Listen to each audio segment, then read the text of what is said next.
ରଜର ଶେଷ ଦିନରେ ମୋର ଅଶେଷ ଅଶେଷ ଧନ୍ୟବାଦ ଅଭିନନ୍ଦନ। ଆଜି ଏ ଗାଁର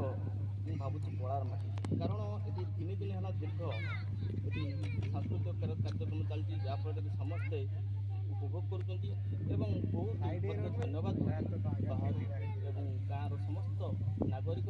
ଛୋଟଠାରୁ ବଡ଼ ପର୍ଯ୍ୟନ୍ତ ସମସ୍ତେ ଆସିକି ଏଥିରେ ଅଂଶଗ୍ରହଣ କରୁଛନ୍ତି ଏବଂ ଏ ରଜ ଉପଲକ୍ଷ ପାଇଁ ବହୁତ ବହୁତ ମଜା ନେଉଛନ୍ତି।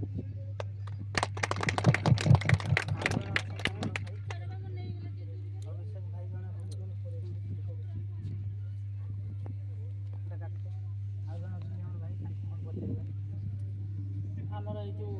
ରଜ ଉପଲକ୍ଷେ ଆମର ଏବେ 3 ଦିନ ହେଲା ରଜରେ ଆମର 4-5 ଜାଗା ଆମ କୋର୍ସିରା ଆମର ଗ୍ରାମରେ